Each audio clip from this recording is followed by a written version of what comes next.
What's going on, everybody? I'm Jory Goodman, the Time Teller, with another off-the-cuff segment. We're potentially doing these daily, actually. Don't worry, there's going to be edited episodes. Gato is still around. We're going to be doing reviews and Net Worth Watch and everything edited, but people are liking these daily, news updates. So, there you go. What we're going to talk about today is something very, very relevant to my channel because I actually just recently complained about this watch in front of us, the MRG Frogman. I would say it's the newest Frogman, but it's actually not because I just got an email from G-Shock yesterday, or the day before that, that they have a new Frogman. So it's like they came out with this one, but that's not good enough. So they have another new one, and it actually remedied all the complaints I had about this MRG. Before we go any further, I'm going to tell the time. It is 4:48 p.m. Let's get down to business. So, a little refresher. This is the Frogman that I have. Okay, this is the Royal Navy analog Frogman. Sorry, the camera just loves me. It wants to focus on my face. This is a $2,000 watch. Okay, humble brag. Just a little subtle G-Shock flex here. But there's a reason why I wear this watch. Okay, this is a $42 Casio. Not technically part of the G-Shock line, just a very convenient, comfortable with a factory nylon strap. Has a twin sensor, so it has a digital compass and a digital thermometer. Has all the functionality that I would ever need. Has a water resistance rating. Has a great backlight, stopwatch, alarms, everything I could ever want in this $42 package. Also, I've said it like a million times, my personal favorite G-Shock is the DW6900 case, which is the one I currently have that I wear in my daily rotation, is my Neo Tokyo. That's a $99 watch. And so when you look at these analog Frogmen, right?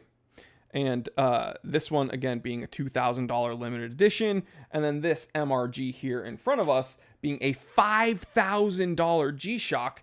It's really hard to validate spending that much money when you can get other little Casio digital watches with all the same functionality for much, much, much, much, much, much less money.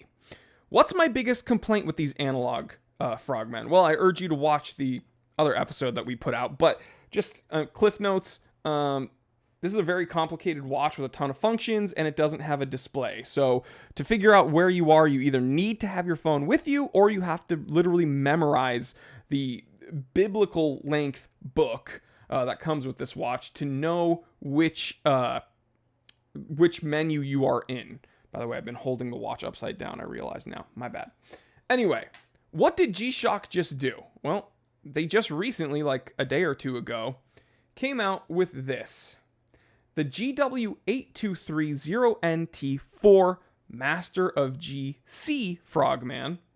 620 buckaroos, and this is an anniversary piece. I urge you guys, if you're interested in a G-Shock Frogman, and if you're interested in having a piece of, G-Shock anniversary lore, this would probably be the one to get. Now, I don't wear this G-Shock all that much, this Frogman, the analog one, because of the things I've complained about.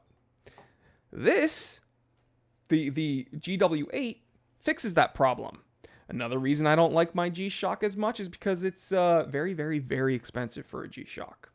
So it makes it less fun to wear it as a G-Shock, right, and beat it up.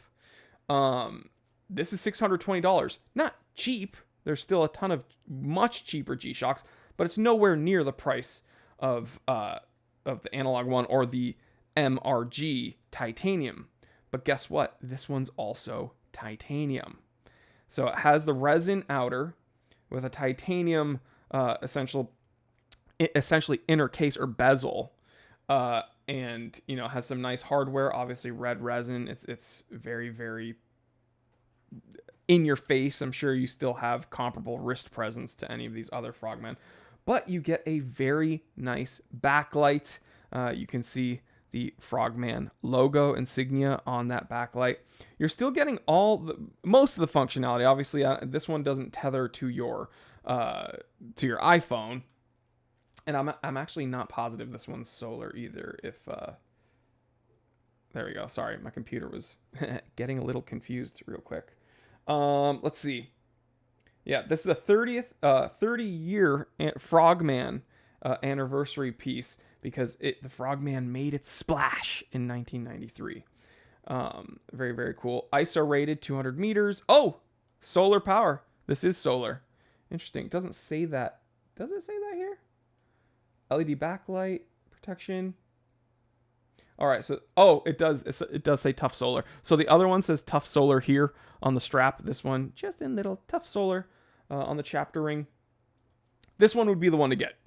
This one would be the one to get. You can use all functions. You know where you are in the watch. It's not as complicated as this analog version that has its own crown that you unthread, and you have to figure out where you are in the menu system.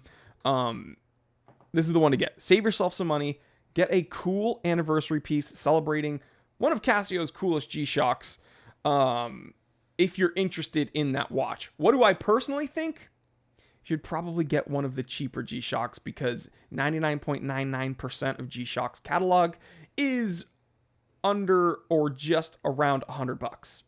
Like, I'm going to say 99 to like $110. And you can get some really freaking cool G-Shocks for that amount of money. But if you're a big spender, these Frogmen are pretty cool, as long as you don't get the analog version. That's just me. But what the F do I know? So G-Shock, I ragged on them last week. I do have to give them props because a bunch of people were sending me this, like, hey, they listened to you. They didn't listen to me, guys. They have a... they do sponsor this channel on certain episodes. This episode is not sponsored by Casio G-Shock. We are collaborating on a future episode that has nothing to do with Frogmen, and they've sponsored the channel in the past.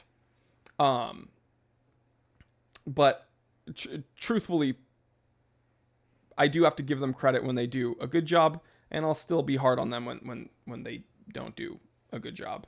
And I think with the analog ones, there was a misstep. They should have put a display on it like they did with the Mudmaster. They chose not to do that, and it overcomplicated the watch.